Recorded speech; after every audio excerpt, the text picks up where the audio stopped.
Michael, let's take John 8:58 in the New World Translation, one of the more infamous renderings of the Jehovah's Witnesses.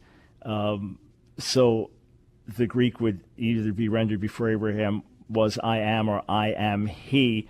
Jehovah's Witnesses come up with a new non-existent verbal form in Greek, or they identify it grammatically as something that never existed. At least they did decades ago when I interacted with them. Give me another example of something in New World Translation that's just, really bad, just inexcusable. Well, I think one of the things, there are basically two things I tend to do if I have the time when a Jehovah's Witness, comes to my house or whatever. And one is, well, let's go to John 1, okay, because they want to say that in the beginning was the Word, and the Word was a God. Yeah. Okay, they want to make it indefinite. Let's take a look at every place where theos, that term occurs in John 1, and translate all of them a God. And it just doesn't work. It sounds ridiculous, and it even becomes offensive to their own theology, because there are places in John 1 where the God of Israel is just a God.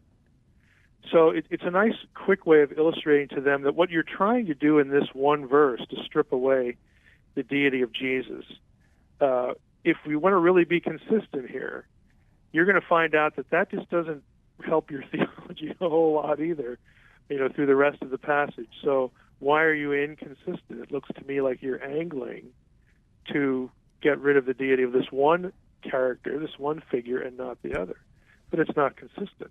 Not consistent. So I tend to, again, show them something like that. Yeah, and sometimes it can be unsettling if they're willing to think. Just take a look at it, because there are no good answers to that. Yeah, go ahead. The last time one came to my house, the first question I asked the person was, "Is the God of Israel an angel?" And of course, no. Angels are created beings. No way. So then I went to Genesis 48, 15, and 16. Uh-huh.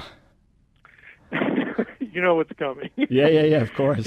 When Jacob is blessing, the children of Joseph, and he says, may the God, and it's Ha Elohim, in the text. So they can't really deny that this is the God of Israel. But there's three stanzas to this. He says, God before whom my fathers Abraham and Isaac walked, and may the God which fed me all my life long to this day. And the third stanza is the angel who redeemed me from all evil. And then here comes the verb, bless these boys. Yeah. The verb is singular. Yep.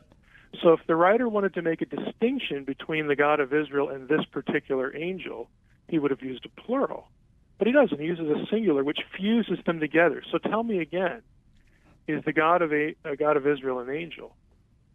And the look on their face is like, well, I never saw that one before.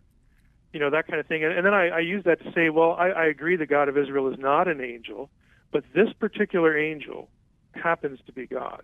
Mm.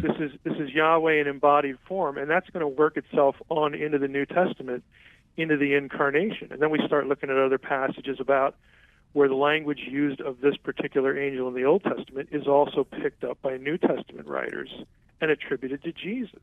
Yep. So I try to get them to do the math, to connect the dots.